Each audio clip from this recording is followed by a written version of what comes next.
Bene, eccoci insieme anche oggi, l'ospite è Paolo Karatossidis, chef, qua però in veste di presidente dell'Associazione Cultura e Cucina, per annunciare il primo festival della cucina veneta che si terrà ad Albignasego, comune della prima cinta urbana della città di Padova. Si terrà il 5, il 6 e il 7 luglio in siti come Villa Ubizi e il Parco della Rimembranza.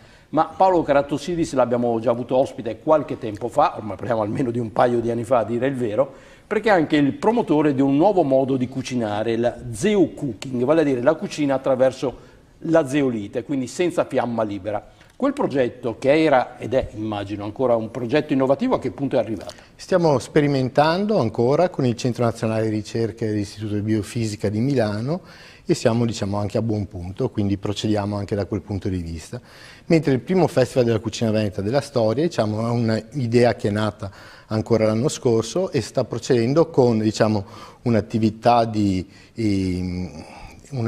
che ci sta portando ad avere tantissimi partner istituzionali e partner privati, perché vogliamo rilanciare la cucina veneta, che secondo noi è una delle cucine più importanti della tradizione gastronomica italiana. Ecco, perché se zeocooking guarda al futuro, qua guardiamo al presente con un occhio alla tradizione e al passato. Guardiamo alla tradizione, al prodotto, alla ricchezza del territorio e alla cultura che sta dietro la cucina.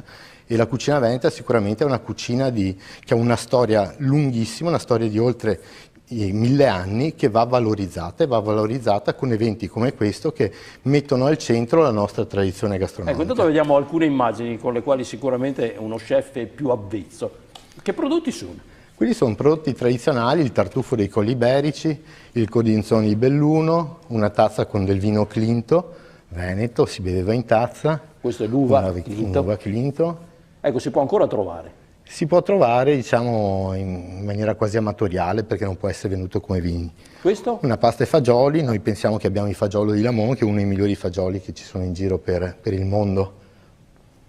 Tartufo dei Iberici, ma abbiamo una quantità e una varietà di prodotti eccezionale, dettata anche dalla grandissima varietà geografica che ha il territorio del Veneto. Pensiamo che il Veneto ha il mare, ha la pianura, ha la palude, certo, ha la laguna, ha il delta del Po, le Dolomiti, quindi questa ricchezza geografica che si esprime attraverso una cultura gastronomica che probabilmente è la più ricca che c'è sul territorio nazionale. Con prodotti anche sorprendenti, perché sicuramente non tanti sanno che il Veneto è zona, ad esempio, ricca di tartufi. Ricca di tartufi, ma non solo. Pensiamo che noi abbiamo le ostriche migliori del mondo sulla baia di Scardovari. Sì, in Polesine sono state portate le ostriche Tarburiec sulla baia di Scardovari, ma il miele, il latte, i formaggi, i vini, le grappe, gli insaccati. Questi sono i marroni. Questi sono i marroni di Combay, ma abbiamo i marroni di San Zeno, quelli del Monfenera. Questa è la baia di Scardovari, le vongole, le cozze. Pensiamo al mercato del pesce all'ingrosso di Chioggia, che è il più importante insieme a quello di Mazzara del Vallo, la mostarda vicentina, eccezionale, lo spiedo dell'Alta Marca. Cioè, veramente la cucina veneta, che è sempre stata maltrattata dalla critica. Le fave dei morti. Le fave dei morti, un dolce antichissimo, tra l'altro il cren. Pensiamo al cren, ai bolliti, l'incrocio tra la cultura veneta e quella mitteleuropea. Abbiamo appena finito le vacanze natalizie, questo è... sì, un gran mangiare, quello è un gran mangiare. Questo? Il mandorlato di Cologna Veneta, il mandorlato veneto.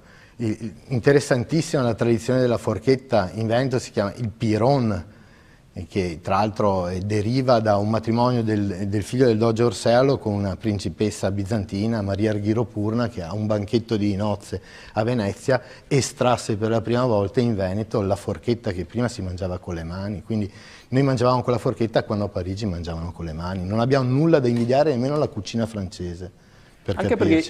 Perché dietro la cucina, oltre a esserci tradizione, ma per esempio ho letto la Repubblica Veneta la usava come strumento di pubbliche relazioni, anche per affermare il proprio prestigio. Beh, la cucina veneta chiaramente era una cucina veneziana. Noi avevamo, pensiamo, nei secoli arrivavano a Venezia tonnellate di spezie. Quando noi conoscevamo la cannella, il chiodo di garofano, pensiamo allo stesso zucchero. La canna da zucchero venne portata in Europa attraverso i mercanti della Serenissima.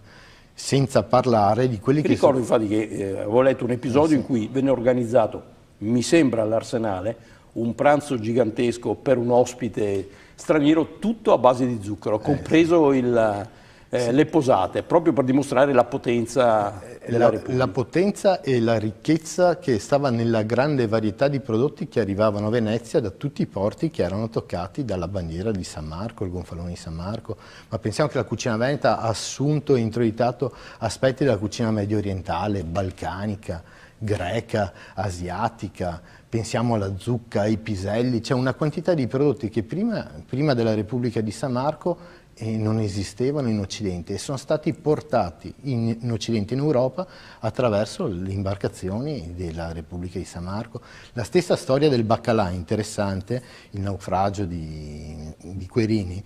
Querini si trovava nel mare del nord perché stava portando un carico di vino Malvasia, di Candia, di Creta, quindi perse il carico. Ci sono delle storie bellissime anche da raccontare di vino greco e lo rimpiazzò con lo stoccafisso che arrivò in Europa, diciamo nell'Europa e in Italia, attraverso Venezia. Quindi delle storie interessantissime che ricalcano quella che fu la storia stessa di San Marco, quindi una storia di una fusione di culture, di una contaminazione di aspetti culturali differenti che all'interno di quella che era la cultura gastronomica trovarono una sintesi quasi perfetta in questo territorio. E in questi 3 giorni di luglio come riuscirete a rappresentare questa ricchezza? La rappresenteremo con convegni, la rappresenteremo con show cooking, la rappresenteremo con manifestazioni teatrali, ci saranno le baruffe chiozzotte di Carlo Goldoni, ci saranno spettacoli folcloristici come i Ruzzantini,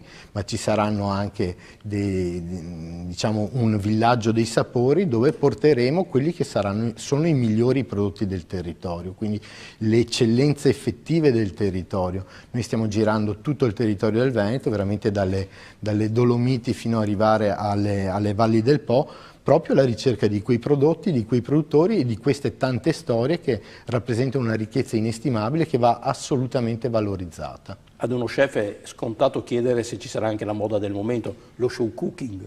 Show cooking ce ne saranno per 3 giorni, ci sarà allestito uno spazio in Villa Obizzi, nel Parco della Rimembranza, dove tra l'altro verrà toccata la cucina veneta del passato, del presente e anche quella del futuro. Quindi ci sarà la possibilità sia di vedere delle ricette della tradizione e anche la loro elaborazione in chiave, diciamo, contemporanea, moderna. Quando parlate di cucina pensate più ai fornelli o alla tavola? Intendo dire, i complementi, come ad esempio il vino, saranno presenti? Saranno presenti vino, saranno presenti degustazioni dei vini con l'Associazione Italiana Sommelier del Veneto, saranno presenti degustazioni dei formaggi con l'Organizzazione Nazionale Assaggiatori di Formaggi, ma non solamente vini e formaggi, pesce. La prima serata inaugurale sarà dedicata al pesce, si chiamerà Pesse il matrimonio del mare, con appunto lo spettacolo teatrale Le baruffe chiozzotte e Goldoni, che tra l'altro uno dei padri del teatro moderno che è molto apprezzato anche all'estero, penso a Parigi,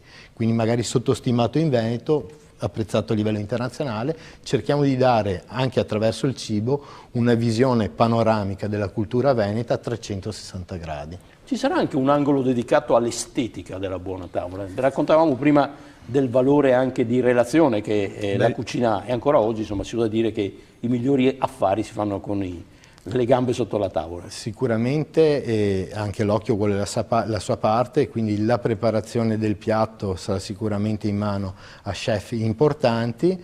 Noi non daremo nulla per scontato e saremo molto fedeli alla tradizione nella gestione della cucina, però anche con una forte volontà di rappresentare questa cucina in una maniera spendibile e che sia molto interessante anche per un pubblico internazionale, anche perché uno dei motivi che ci ha spinto a fare il Festival della Cucina Veneta è proprio il fatto che la cucina veneta è stata sottostimata in Italia già dai tempi di Pellegrino Artusi, che è il padre del pensiero gastronomico nazionale, che ci delegava, diciamo, forse a dei, chiamiamoli, figli un po' limitati della cucina italiana, diciamo, sottostimava come un po' il grande Magna limite dei Risi, veni. Magna Polenta e Mangia Fagioli, ecco, ma la cucina veneta è anche di più, è anche qualcosa di molto più allargato, ecco, sicuramente. Allora, stiamo lanciando un festival che si terrà all'inizio di luglio. Tra i titoli leggo anche un festival solidale per una cucina veneta patrimonio dell'umanità.